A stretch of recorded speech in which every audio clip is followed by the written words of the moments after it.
The psalmist said, "Bless the Lord, O my soul, and all that is within me. Let us bless his holy name."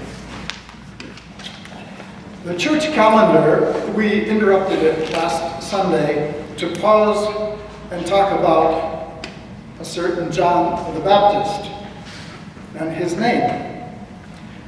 Now we're back in the long summer series called Sundays of Pentecost that come after Easter and before Christmas, and going through this ordinary series of readings, talking about the ordinary tasks of life. This year we're reading from the book of Mark, the Gospel of Mark. Today, interestingly, the account that we've just read now, is actually given in all three Gospels. A little bit different in the different ones, Matthew, Mark, and Luke. But the events recorded, very simple, are pretty important. Why are they important?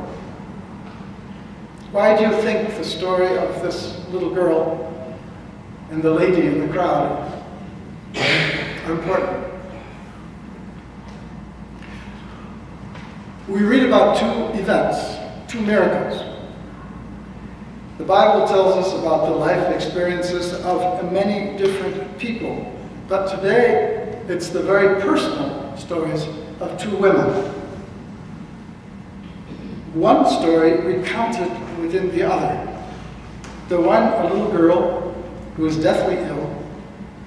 The other, an adult woman who has suffered for 12 years from a disease that, according to Jewish Israel tradition, makes her unclean, unfit to be among the rest of society. She is living, in effect, a living death, and the little girl is living, expecting death, at least her father. These are certainly two of the most, if not the two most basic concerns that we have in human life: family, offspring, and health from day to day. So let's look a little more closely at the stories that we just read. Jesus had been over on the other side of the sea, among those other people over there, and he'd cast out a demon, remember, and then all these pigs went rushing down into the sea, and the people said, "Please go home back where you came from." So he did, and now he'd come back across the sea, and as he was getting off the boat, as he was there at the seaside, a crowd gathered around, and a certain man came forward. He was named Jairus, and we're told that he was a ruler of the synagogue. So he was important. He was a ruler, he was a chief, he was a judge, he was the president of the congregation, if you wish. He was an important person. And his little daughter was deathly ill. Luke says she was an only daughter. In fact, maybe his only daughter, his only child, was this daughter. So that little daughter was pretty important to this father. And he came and fell at Jesus' feet. This man, ruler in the synagogue, fell at Jesus' feet and begged, "My little daughter is at the point of death. Come and lay your hands on her so that she may be made well." If you noticed in the reading, there was no drama, so Jesus went with him. That's all Mark says. So Jesus went with him. But meanwhile, before they get there, there's an interruption. And there's this lady in the crowd who'd been very unwell for these 12 years. 12 years, in fact, as long as that little girl had been living. And she had tried all kinds of medical care, all the specialists, she'd been there, she'd been to everybody that could do anything for her. Her money was all gone. She had nowhere to go, nothing left. But she heard about Jesus, and so she came. And she thought if she could just touch him, well, just barely touch his clothing, she would be healed.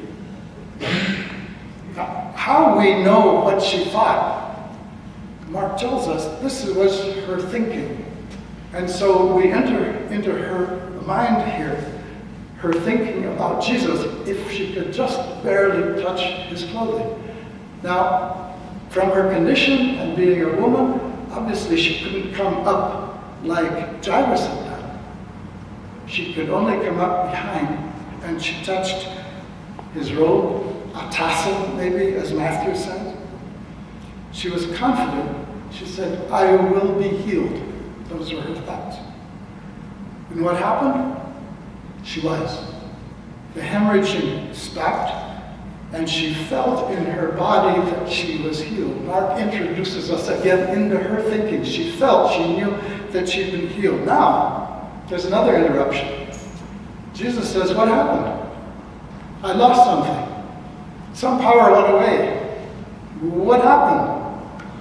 And he wants to know who had touched him. The disciples, well, they say, you're crazy. All these people around you, anybody could have touched him.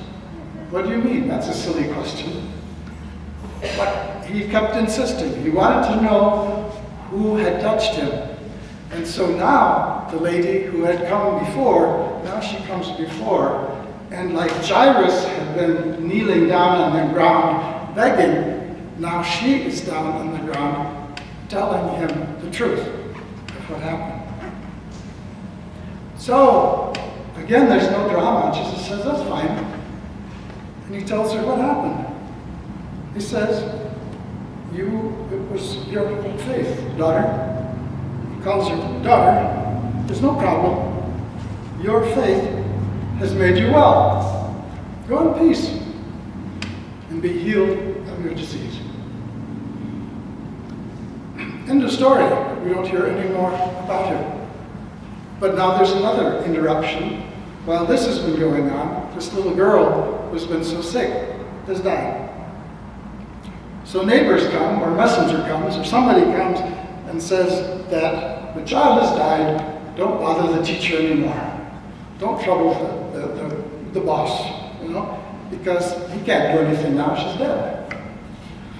So again, Jesus sort of has to say, well, it's not quite that way. And he says to Jairus, don't be afraid.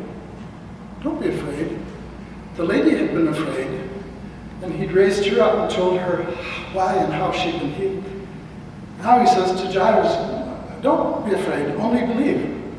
Well, I wonder what Jairus thought, only believe what? Here, my daughter's dead, and there's nothing more we can do. So Jesus didn't give him time to worry, he just said, let's go. And he went along with Peter and James and John. Now, interestingly, much later, these are the ones that were with Jesus at the Transfiguration. But this is just beginning of Jesus' ministry, so he takes them along. Then comes to the house, near the house, and there's all kinds of commotion. Now, if you've been in a traditional village somewhere and somebody dies, you know that there's going to be a lot of commotion. So here there was noise, there was wailing, there was weeping, and Matthew says even there were flutes playing. So had the professional weepers already come to start weeping for the big man's child who had died, so they could be part of this whole celebration now? So Jesus said, what's all this fuss about? It's just, this little girl's just sleeping. And they laughed at it. Again, he not responds by words, but by action. He says, okay, let's go inside. And this is the first time that we hear about the mother. The father and mother are brought along with Jesus inside, as well as these three disciples. And here's the drama. Mark likes the word suddenly, immediately, hurry. He wanted things to get done quickly. And now, suddenly, here we have action. What happened? He put the rest of them outside. He went in with the father and mother. He took her by the hand and said, Talitha kum. Little girl, get up. Talitha kum was actually in the language that they would have spoken at that time.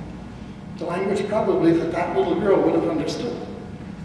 And so he was telling her, in her own, Mark is the only one who uses that language. The others tell about the event, but he uses the language. He says, Jesus took her by the hand and said, Talitha, little girl, damsel, daughter, get up. And what happened? Immediately, she got up, began to walk around. She was 12 years old. And they were overcome with amazement. I wonder who the they were. Mark doesn't tell us. They, was it the crowd outside? Was it the mother and father here? Was it the disciples? They were overcome. But Jesus says, just don't tell anybody. It's not a big deal.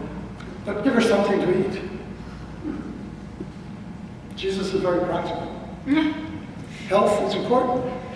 And the little girl probably wants to run out already. She's walking around, 12 years old, remember.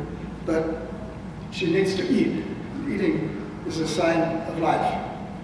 Now, when Jesus told her, get up, the words he actually used could refer either to getting up from sleep or getting up from death. And in her case, it was getting up from death, although he had just said, she's sleeping. That's the story. Very simple. And it goes off into the wild sunset. Everybody's happy. The little girl's happy. The woman is happy. Let's pause for a moment to think about the other people in the story. There were a whole lot of other characters. Jesus is named. We would expect him to be named. Interestingly, Jairus is named. The father is named. The three apostles, the disciples with him, Peter, James, and John, are named. These are all men, and all powerful men. The doctors back there were powerful men too. They weren't named, but they certainly played a role in the background. Neither the little girl nor the woman is named, nor the child's mother. As I said, it was barely brought in at the end, actually, to see her little girl get raised up. There was the great crowd that had gathered outside. There were the professional healers. There was the large crowd that followed. There were the disciples that became part of the crowd. All of a sudden, Jesus, there's no point. Don't go there. It's just, and so on. There were the messengers who brought the news of the death. Don't trouble the teacher. There was a commotion of all the neighbors. We don't know who they were. But looking at our own news today, don't we have the crowd? We have the crowds, thousands showing up on television every day. What are we saying to the unnamed little girl in our community today, in the midst of our crowd? What is the woman suffering in our own society hearing from us? Well, Talitha kum means get up. Little girl, get up. In Africa and Latin America, this expression has been taken very seriously. The two stories are interwoven, speak to the women in Africa, as do the stories of Ruth, Naomi, Esther, and others. The two women are nameless because they have no identity of their own. The little girl is her father, Jairus' daughter, until she gets married. And interestingly, at that time, the point of 12 years was the turning point between childhood and marriageability. So when the father was bringing his little girl, as he referred to her, to be healed, was he thinking of the child that he had taken care of, or the woman that this little child would become in the family? It's open, we don't know. The little girl is the father's daughter until she gets married. The woman is without identity because of her disease. She was not married, at least not now. We don't know that she was. Was she a widow? Had she been married? She was in a hopeless situation. In these terms, in our terms today, we'd say these people are on the margin. These are the unnoticed, the unrecognized. The one, a child needing to live and to grow up. The other needing to be healed and purified. Jesus gives life to the little girl to walk around, to eat, to be cared by her family, her mother and father, but living her own life. It's living her life into the future. Jesus heals the woman, and what does he do? He calls her daughter. He brings her into the family, but tells her to go in peace. And peace is the complete peace, complete contentment, as the Old Testament talks about. Shalom, a completely whole life. That's the word that he tells her. Our first reading today, we had two or three. The first reading reminds us of an Old Testament promise in the midst of Lamentations. Now, Lamentations was a book about Israel, short book, 5 chapters.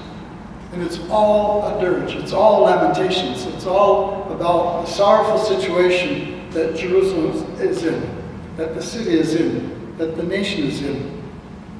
But the middle text that we read today is the word of hope and encouragement. The Old Testament Lamentations is a poetic expression of grief for a nation. Our story today was about 2 individuals. But in the midst of Lamentations, there is a brief reassurance of hope for a nation. We just read, "The steadfast love of the Lord never ceases. His mercies never come to an end. They are new every morning. Great is your faithfulness." To a little girl, unknown, unidentified, to a woman who was lost, dead within the society because of her disease, her illness. So in closing, I'd just like to ask 2 questions. Where do we, each one of us,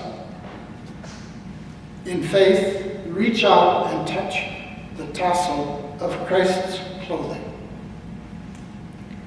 Where and how and when do we, in that kind of simple faith of that woman, knowing that she would be healed, yet putting all her hope and trust in Christ, how do we in faith reach out and touch the tassel for whatever response, answer would be ours? Or looking back, when did we have that experience? The second question, what do Jesus' words, "Get up, little girl, and daughter, you have been healed, go in peace," mean in our America today? What are we saying today in our America, as a church, as individuals, to the little girl beside us, the little child, or the other person in need? May God give us answers.